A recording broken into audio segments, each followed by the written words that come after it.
Assalamualaikum warahmatullahi wabarakatuh. Kami dari kelompok 8 akan menjelaskan tentang dinamika Islam di Singapura yang beranggotakan saya sendiri, Ahmad Muslimin dan Arduna Diantari. Maupun topik yang dibahas pada kesempatan kali ini adalah yang pertama, sejarah negara Singapura, yang kedua, Islam pada awal sejarah Singapura, yang ketiga, Islam masa kolonial, keempat, perjuangan partai-partai Islam, kelima, perkembangan Islam di Singapura, yang keenam, Islam di negara Singapura kontemporer, dan yang terakhir, problematika serta posisi Melayu Muslim. Baiklah, langsung saja. Negara Singapura pada tahun 1100, Singapura menjadi kota pelabuhan dan berkembang pada tahun 1200 sampai dengan 1300. Pelabuhan Singapura telah menjadi pusat perdagangan, bahkan di Asia Tenggara. Penduduk negara Singapura pada saat itu 77% dihuni oleh rakyat Cina, 14% Melayu, 9% India, Arab, dan Pakistan. Singapura berasal dari kata Sanskerta yang berarti singa, yaitu binatang buas, pura kota. Sehingga apabila digabungkan, Singapura menjadi maknanya kota singa. Singapura bertetangga dengan Indonesia dan Malaysia. Asal-usul nama Singapura semula bernama Temasek atau Temasek yang berarti kota pantai. Untuk raja-raja Temasek pada saat itu adalah yang pertama, Sri Tribhuwana atau Sultan Iskandar Shah, berkuasa pada tahun 1259 sampai dengan tahun 1347, dan digantikan oleh raja kedua yaitu Sri Pikrama Wira yang berkuasa pada tahun 1347 sampai dengan 1362. Kemudian raja ketiga ialah Sri Rana Wikama yang berkuasa pada tahun 1362 sampai dengan 1375. Dan raja yang terakhir atau raja yang keempat adalah Sri Maharaja, berkuasa pada tahun 1375 sampai dengan 1388.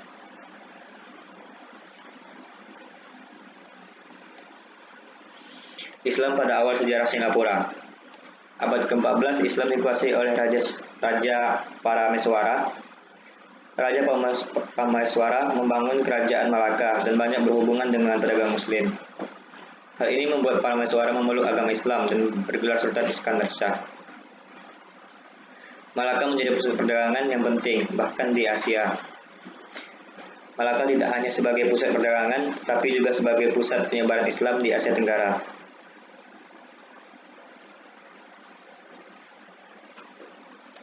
Abad ke-15, pedagang Muslim menjadi unsur penting dalam perniagaan wilayah timur, tidak terkecuali Singapura.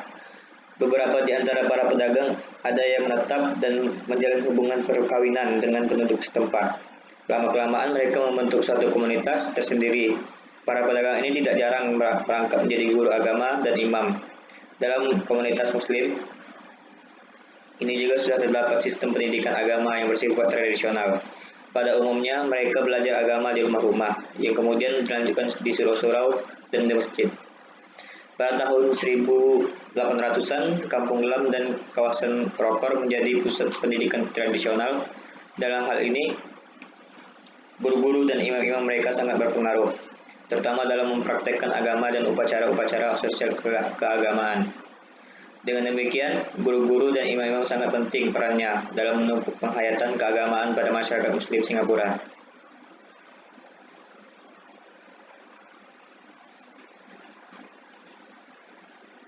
Islam masa kolonial.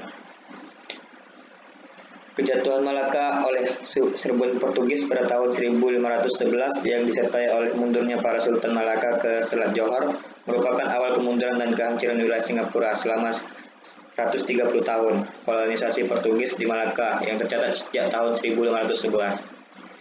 Kebijakan kolonial tampak cenderung mencegah penyebaran Islam dan menghambat perkembangan dagangan Muslim. Meskipun demikian, Portugis gagal dalam masalah ini, terutama karena Melayu Muslim terus-terusan berupaya melawan kolonisasi Portugis. Selanjutnya, Singapura berada di bawah kekuasaan Inggris. Penduduk Inggris di Singapura tidak terlepas dari usaha Stamford Raffles yang kemudian diangkat sebagai bapak pendiri Singapura. Raffles berhasil menjadikan Singapura sebagai pelabuhan bebas dan pasar internasional di Asia Tenggara. Beberapa kebijakan Inggris berdampak cukup besar terhadap masyarakat Islam. Di antaranya adalah kebijakan Inggris terhadap masyarakat pluralis atau majemuk.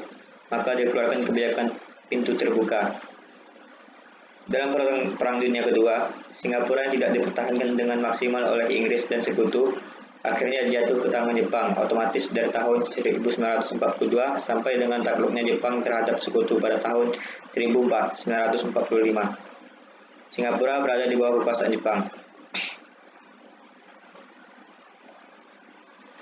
Lepas dari Jepang, Singapura kembali berada di bawah kekuasaan kolonial Inggris, lalu bergabung dengan Malaya dalam bentuk federasi akibat perselisihan antara People's Action Party atau PAP, Singapura dengan Malaysia Alliance Party atau MAP.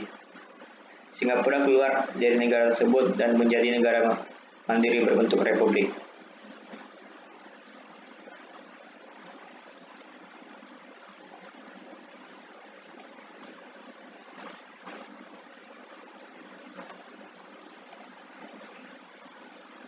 Perjuangan Partai Islam yang akan dijelaskan oleh Ardona Diantari.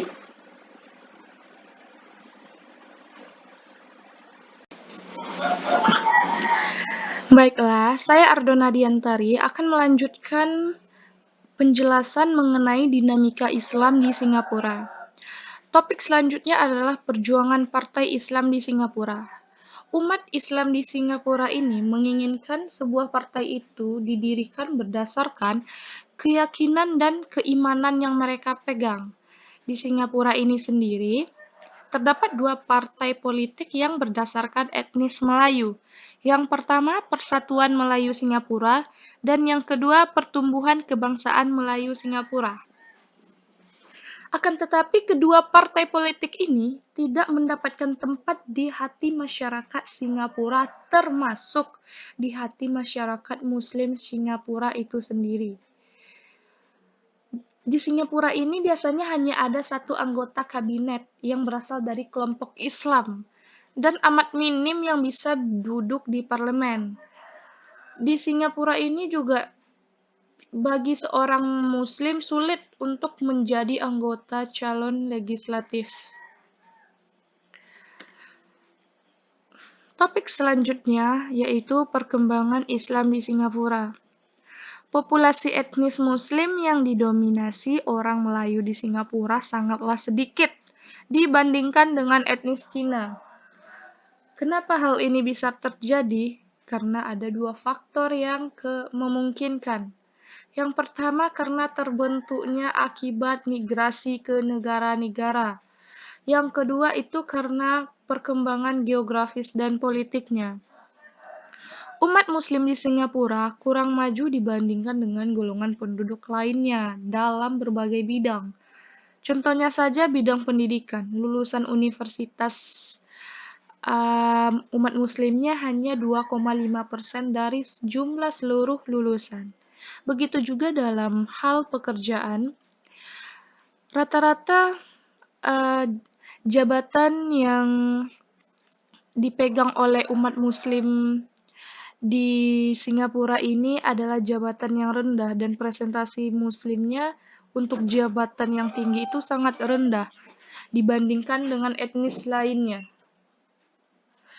Islam di Singapura yang masih merupakan etnis minoritas dengan sejarah dan perjuangannya yang panjang, mampu membangkitkan semangat keislaman mereka dengan berbagai organisasi dan gerakan-gerakan yang mereka dirikan. Begitu juga dengan jumlah jamaah haji per tahun juga meningkat, begitu juga dengan populasi umatnya juga meningkat, sarana dan prasarana dibangun, sekolah-sekolah Islam atau madrasah juga ditingkatkan. Islam di negara Singapura kontemporer. Pada tahun 65, Singapura memisahkan diri dari Malaysia. Hal ini karena perbedaan politik. Setahun kemudian, warga Muslim itu berhasil membuat pemerintah mengesahkan suatu undang-undang yang mengatur hukum personal dan keluarga Islam.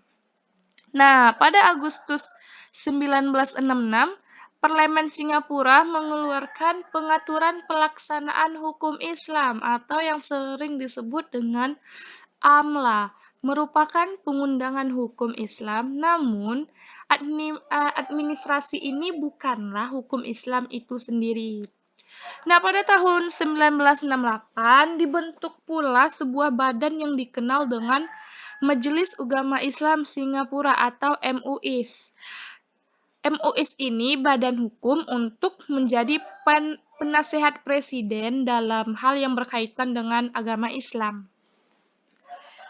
MUIS yang didirikan di bawah ketentuan AMLA, antara lain berwenang untuk mengatur administrasi hukum Islam seperti zakat mal, zakat fitrah, perjalanan ibadah haji, mengorganisir sekolah-sekolah agama, mengelola masjid, dan yang lainnya. Selanjutnya, sebelum tahun 1968, masjid-masjid itu dibangun oleh masyarakat Muslim setempat. Nah, ketika MUIS ini berdiri, maka MUIS ini mengambil ahli tanggung jawabnya dalam membangun dan mengelola masjid. Saat ini sudah ada sekitar 70 buah masjid di Singapura. Umat Islam di Singapura seakan tidak terdengar gaungannya dan relatif tidak terlihat kiprahnya dalam wacana keislaman di Asia Tenggara. Kenapa hal ini bisa terjadi? Hal ini karena Muslim di negara Singapura ini sangat minim atau sering disebut dengan minoritas. Kenapa Islam relatif kurang berkembang di negara ini, baik dibandingkan dengan sejarah masa lalunya maupun dengan perkembangan Islam di Asia Tenggara? Kenapa Islam kurang relatif berkembang di Singapura? Karena relatif kurang mengerti dan kurang berpihaknya kebijakan pemerintah pada upaya pelaksanaan ajaran Islam. Nah, problematika Islam di Singapura. Masyarakat dalam bidang ekonomi, dalam masa sejarahnya, masyarakat Muslim kebanyakan hidup dengan standar ekonomi yang lebih rendah dibandingkan dengan saudara senegaranya yang non-Muslim. Nah, di bidang ekonomi saat ini, sejarah Melayu di Singapura menunjukkan pada awal kondisinya, sekarang kebanyakan yang awalnya hanya tinggal di desa, sekarang udah pada tinggal di kawasan kota. Hal ini sebagai bukti bahwa sejak awal orang Melayu Muslim telah menjadi etnis yang memiliki tingkat ekonomi memuaskan. Dalam bidang pendidikan, meski di bawah sistem yang telah maju, minoritas Muslimnya masih saja tertinggal. Pada tahun 80, tercatat hanya 679 orang Melayu yang berpredikat sarjana. Sehingga wajar saja bila kiprah mereka nyaris tak terdengar dalam konstelasi pemerintahan negeri itu. Pendidikan agama Islam di Singapura dijalankan mengikut sistem tradisi dan sistem persekolahan modern. Sistem tradisional mengikuti pola pendidikan Islam berdasarkan sistem persekolahan pondok Malaysia, Patani atau pesantren di Indonesia. Adapun sistem modernnya itu adalah melalui sistem sekolah yang merujuk ke Mesir dan Barat, yang dikenal dengan nama madrasah, sekolah Arab atau sekolah agama. Nah, dalam bidang sosial budaya, memang harus diakui bahwa mundurnya sosial budaya orang Melayu dan minimnya semangat untuk bekerja, khususnya menyoroti kaum wanita, disebabkan masih dangkalnya pemikiran dan interpretasi umat dalam memahami syariat.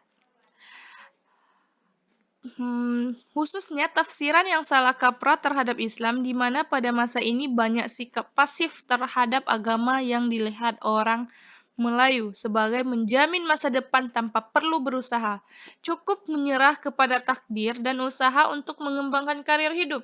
Hanya mencukupi biaya hidup dalam jangka pendek. Sekian penjelasan saya dan teman saya Al-Hadid Muslimin mengenai dinamika Islam di Singapura. Apabila ada teman-teman yang ingin bertanya, silahkan tanya di WA Group. Terima kasih. Assalamualaikum warahmatullahi wabarakatuh.